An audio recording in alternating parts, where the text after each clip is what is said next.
friends, this is Priyanka. Today we are going to solve a problem on Porter governor with the help of diagram. Porter governor is the modified form of the Watt's governor with central load attached at the sleeve. In this video we are going to use simple basic formulas instead of using complicated formulas. Now first I will read what is the given problem. A Porter governor has equal arms each 250 mm long and pivoted on the axis of rotation. Each ball has a mass of 5 kg and a mass of central load on the sleeve is 15 kg. The radius of rotation of the ball is 150 mm when the governor begins to lift and 200 mm when the governor is at maximum speed. Find the minimum and maximum speeds and range of speed of the governor. So this was the given question. Let us first understand what is the exact position of the governor when it is rotating with minimum speed n1. Now if we observe this diagram, here is the point P, that is the pivoted point about which the arms are rotating, and at the end of the arms here the fly balls are attached. So this PB is known as the arm and this B to D is known as the link. Now in this case the point P and point D lie on the same vertical line, and this vertical line is nothing but spindle axis. Now if we observe this diagram, from the center of this fly ball in the outward direction there is the centrifugal force that is acting. Then there is the weight of this fly ball also, so weight will act in vertically downward direction, so here weight W is shown. Now this weight W is nothing but W is equal to mg, that is small m and g. Now in case of Porter governor there is the central load that is attached on the sleeve. So central load is attached about the spindle axis. So here there is central load, that is the capital M.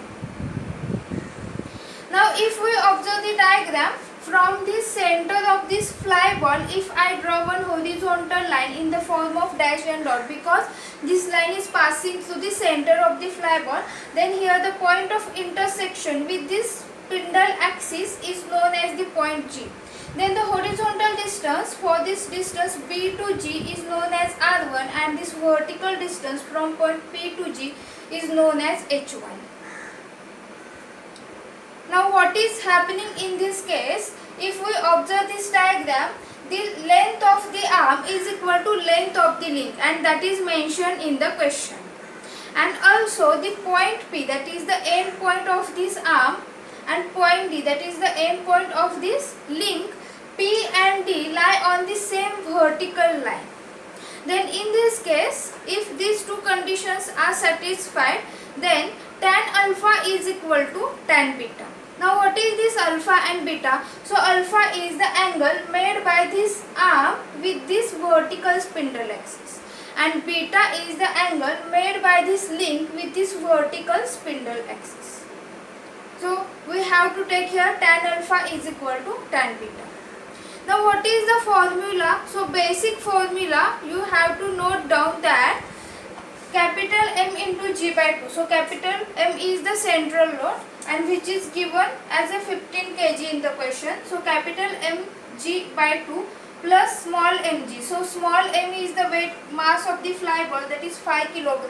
That is also given in the question, which is equal to Fc. So what is this Fc? Fc is nothing but the centrifugal force divided by tan of alpha. So alpha is here minus mg by 2 tan beta by tan alpha. But in this case, if we observe these conditions, tan alpha is equal to tan beta, so this term will become 1. So this is the basic formula, and with the help of this formula we are going to solve this question. Now if we observe this given data, BP is equal to BD. So this BP, which is equal to BD, that's length of the arm and link are same, and which is equal to 250 mm. So we have to convert it into meter, that is equal to 0.25 meter. Then small m, that is weight of mass of this fly ball, the 5 kilogram, capital M central load is 15 kilogram, R1, so this is the distance R1, that is 150 millimeter, so we will say 0.15 meter. So R1 is referred when these fly balls are rotating at minimum speed, and R2 is referred when these fly balls are rotating at maximum speed. So R2 is also given 200 millimeter, that is 0.2 meter. Now we will observe the diagram. So if we observe here is the triangle PBG, and now we are going to find out what is the height H1. So how to find out? Now if we observe, this is the right angle triangle PBG. So height H1 is equal to this distance under root of this distance PB square minus BG square. So this BG square is nothing but R1 square, and PB is the length of the arm. So we can put the value 0.25 square minus 0.15 square, and we have to take here square root, which is equal to 0.2 meter. Now this H1, that is equal to 0.2 meter. Now if we observe the formula, we have to find out what is the minimum speed, that is N1. So how to find out the N1? Now if we observe this formula, this Fc, centrifugal force means what? Centrifugal force, we have formula mR omega square. So instead of R, we have to take R1, then omega. So omega means what? Angular velocity, and which is equal to 2 pi n by 60. So omega square, that means 2 pi n by 60 square, but here n is equal to n1, because for minimum speed we have to take here as a n1. So we will write here again the formula. So I will put here the known values. So capital M G by 2. So capital M is 15. 15 into 9.81 by 2 plus small m into G, that is 5 into 9.81, which is equal to. Now for this Fc, that is mR omega square. So this m is the mass of the fly ball, R1, and omega. So instead of omega, I will take 2 pi n1 by 60 bracket square and divided by tan of alpha. Now how to find out the value of tan of alpha? So if we observe about this pivoted point at the end, this is the pivoted point P, and this is the end point B for this R. So because of this weight of the flywheel, here the tension is getting produced. So I will show here. So tension, the direction of tension from this fly ball towards point P in this vertical direction, and here from this pivoted point P towards this ball is this downward direction. So here is the tension T that is getting produced. Now we have to find out what is the value of angle alpha. Now I will resolve this tension T in the two components, that is one vertical component and one horizontal component. So here from the center point I have to resolve this, and this is the horizontal component. So direction I have to do, because here the direction is in the upward direction. So if we observe this, here the angle alpha is in between this arm PB and this vertical spindle axis. So this is the vertical component and this is the arm PB is common. So here is also angle alpha. Now if I take tan of alpha, so tan of alpha means what? Tan of alpha means this opposite side divided by nearby side. So opposite side is nothing but R1 that we have to take, and this nearby side is nothing but H1. So tan of alpha we have to take here R1 by H1. So this is important that we have to resolve this Fc by tan of alpha. So this is important. So I have written here with the help of red marker. So minus again mg by 2. So mg, that is 15 into 9.81 by 2, and this tan beta by tan alpha. According to this condition it is 1. So no need to write here. So this R1 is getting cancelled, and this H1 we can shift to the numerator. So again we will solve this. So if I solve this, I will get 73.57 plus 49.05, which is equal to small m is 5. This R1 is we have to cancel.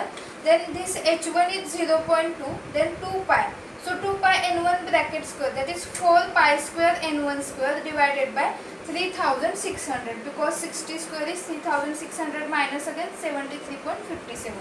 So we have to solve this. So n1 square we have to keep here on this right hand side, and all the other terms we have to transfer to the left hand side. So what is the value of N1 square? That is equal to 17890.38. So value of N1 which is equal to 133.75 rpm. And this is the answer, that is the answer for first question. This is the minimum speed of the governor. Now we will move for the next point, that is when these fly balls are rotating with maximum speed N2. Then what is the position of the fly ball? So here is the minimum speed, and as the speed increases the fly ball will reach at this point. So this is the position of the fly ball when it is rotating with maximum speed N2. So here is the pivoted point P about which the fly balls are rotating. Here is the arm PB, here is the link BD. Now the angle alpha we have to show, it is made by this arm PB with this vertical spindle axis. In the same way we have to show angle beta, that is the angle made by this link BD with this vertical spindle axis. Here is the centrifugal force Fc and weight W will act in vertically downward direction through the center of the fly ball. Now because of the weight of this fly ball there is the tension T that is getting created. So from this fly ball towards this point P, here is the direction of tension T, and from this point P towards the fly ball B, here is the direction of tension T. If we observe here, this is the horizontal line passing through the center of the fly ball, and here the point of intersection with this horizontal line with the vertical spindle axis is point G. Now the horizontal distance BG is known as R2 and the vertical distance PG is known as H2. Now we will first find out what is the distance H2. So how to find out? So if we observe, here is the triangle PBG and here is the right angle triangle. So if we have to find out this vertical distance H2. So in this triangle PBG, H2 is equal to under root of PB square minus BG square. So if we put here value, that is 0.25 square minus 0.2 square, because R2 is 0.2. So which is equal to 0.15 meter. Now we have basic formula. Now we will put the value in this basic formula. So before that, as per the condition, here is also this condition is getting satisfied, that is the length of arm is equal to length of the link, and the end point of the arm and link, that is point P and D, lie on the same vertical line, that is the spindle axis. So in this case tan alpha is equal to tan beta. Now in this formula, if we observe here tan beta and tan alpha, that is this ratio is 1. Now we will put the value. So what is mg by 2? So capital M is the central load. So 15 into 9.81 by 2 plus small m, that is the mass of this fly ball, 5 into 9.81, which is equal to. Now this Fc. So Fc is the centrifugal force, and we know that centrifugal force is mr omega square. So instead of r we have to refer here r2, and omega is the angular velocity. So it is not directly given. So we have to take omega is equal to 2 pi n by 60. So n is equal to n2 we have to take. So m into r2 and omega square, that is 2 pi n2 by 60 bracket square divided by tan of alpha. So how to find out the value of tan alpha? So now I will resolve this tension T in two components. That is from the center of the fly ball I will draw here one vertical component, and this is the horizontal component. Now we know that this tension T, that is this arm, tension T is along the arm and it is making alpha with this vertical line. So here is also vertical component and this is the common arm. So here is also angle alpha. So what is the value of tan alpha? So we know that tan alpha is equal to this opposite side divided by nearby side. So opposite side is nothing but this distance R2, and nearby side, that is this vertical distance, is nothing but this distance H2. So we will say that R2 by H2 minus again mg by 2. So m is capital M, 15 into 9.81 by 2, and here tan beta by tan alpha is equal to 1. Now if we observe here, this R2 is getting cancelled and this H2 we have to shift to the numerator.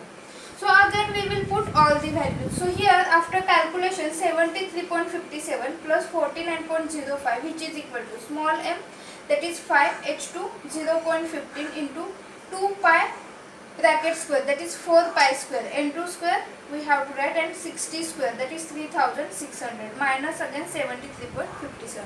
So again if we simplify this, there is only one unknown term, that is n2 square, and n2 square is equal to 23853.84, and therefore if we take square root on both sides, then I will get here 154.44 rpm. So this is nothing but the maximum speed n2. Now question is that we have to find out what is the range of the speed. So range of the speed is the difference in between maximum speed and minimum speed, that is n2 minus n1, and which is equal to 20.7 rpm, and this is the answer.